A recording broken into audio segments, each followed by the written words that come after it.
अध्याय 13 प्रकृति, पुरुष तथा चेतना।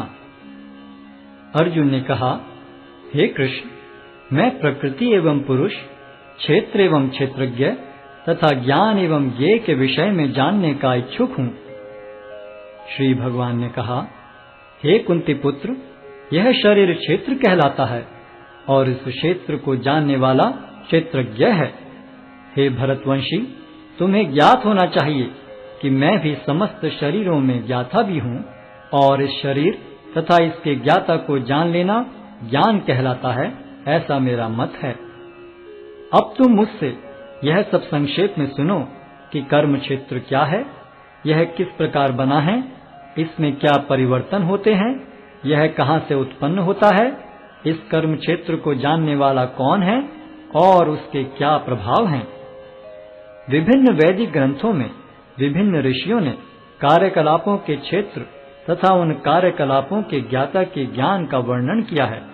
इसे विशेष रूप से वेदांत सूत्र में कार्य कारण के समस्त तर्क समेत प्रस्तुत किया गया है। पंच महाभूत, अहंकार, बुद्धि, अव्यक्त, 10 इंद्रियां तथा मन, 5 इंद्रिय विषय, इच्छा, द्वेष, सुख, दुख, संघात, जीवन के लक्षण तथा धैर्य, इन सब को संक्षेप में कर्म का क्षेत्र तथा उसकी अंतःक्रियाएं कहा जाता है। विनम्रता, दंभहीनता, अहिंसा, सहिष्णुता, सरलता, प्रामाणिक गुरु के पास जाना, पवित्रता, स्थिरता, आत्मसंयम, इंद्रिय तृप्ति के विषयों का परित्याग, अहंकार का अभाव, जन्म, मृत्यु, वृद्धावस्था तथा रोग के दोषों की अनुभूति, वैराग्य, संतान, स्त्री, घर तथा अन्य वस्तुओं की ममता से मुक्ति, अच्छी तथा बुरी घटनाओं के प्रति संभाव, मेरे प्रति निरंतर अनन्य भक्ति, एकांत स्थान में रहने की इच्छा, जन समूह से विलगाव, आत्म साक्षात्कार की महत्ता को स्वीकारना तथा परम सत्य की दार्शनिक खोज, इन सब को मैं ज्ञान घोषित करता हूँ और इनके अतिरिक्त जो भी है वह सब अज्ञान है। अब मैं तुम्हें ज्ञेय के विषय में बतलाऊंगा, जिसे जानकर तुम नित्य ब्रह्म का आस्वादन कर सकोगे। यह ब्रह्म या आत्मा जो अनादि है और मेरे अधीन है, इस भौतिक जगत के कार्य कारण से परे स्थित है। उनके हाथ, पांव, आंखें, सिर तथा मुंह तथा उनके कान सर्वत्र हैं।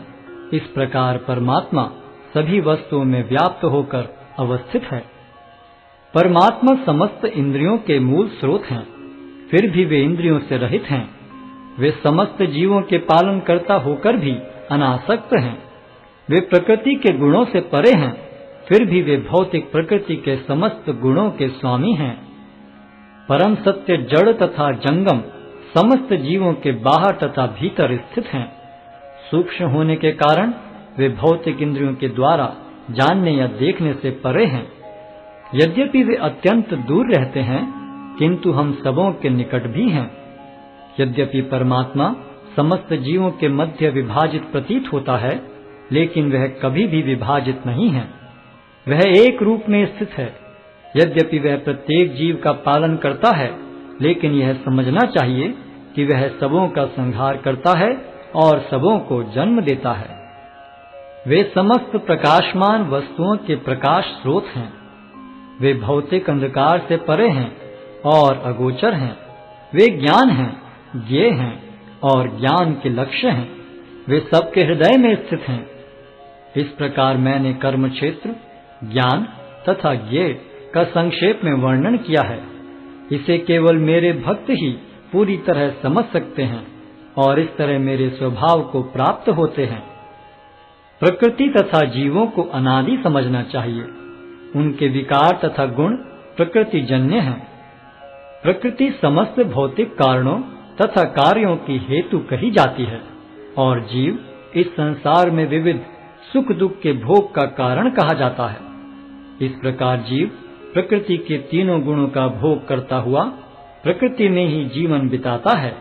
यह उस प्रकृति के साथ उसकी संगति के कारण है। इस तरह उसे उत्तम तथा अधम योनियां मिलती रहती हैं। तो भी इस शरीर में एक अन्य दिव्य भोक्ता है जो ईश्वर है, परम स्वामी है और साक्षी तथा अनुमति देने वाले के रूप में विद्यमान है और जो परमात्मा कहलाता है। जो व्यक्ति प्रकृति, जीव तथा प्रकृति के गुणों की अंतःक्रिया से संबंधित इस विचारधारा को समझ लेता है, उसे मुक्ति की प्राप्ति सुनिश्चित है। उसकी वर्तमान स्थिति चाहे जैसी हो, यहाँ पर उसका पुनर्जन्म नहीं होगा। कुछ लोग परमात्मा को ध्यान के द्वारा अपने भीतर देखते हैं, तो दूसरे लोग ज्ञान के अनुशीलन द्वारा, और कुछ ऐसे हैं जो निष्काम कर्म योग द्वारा देखते हैं। ऐसे भी लोग हैं जो यद्यपि आध्यात्मिक ज्ञान से अवगत नहीं होते, पर अन्यों से परम पुरुष के विषय में सुनकर उनकी पूजा करने लगते हैं। ये लोग भी प्रामाणिक पुरुषों से श्रवण करने की मनोवृत्ति होने के कारण जन्म तथा मृत्यु के पथ को पार कर जाते हैं। हे भरतवंशियों में श्रेष्ठ, यह जान लो कि चर तथा अचर जो भी तुम्हें अस्तित्व में दिख रहा है, वह कर्म क्षेत्र तथा क्षेत्र के ज्ञाता का संयोग मात्र है। जो परमात्मा को समस्त शरीरों में आत्मा के साथ देखता है और जो यह समझता है कि इस नश्वर शरीर के भीतर न तो आत्मा न ही परमात्मा कभी भी विनष्ट होता है, वही वास्तव में देखता है। जो व्यक्ति परमात्मा को सर्वत्र तथा प्रत्येक जीव में समान रूप से वर्तमान देखता है, वह अपने मन के द्वारा अपने आप को भ्रष्ट नहीं करता। इस प्रकार वह दिव्य गंतव्य को प्राप्त करता है।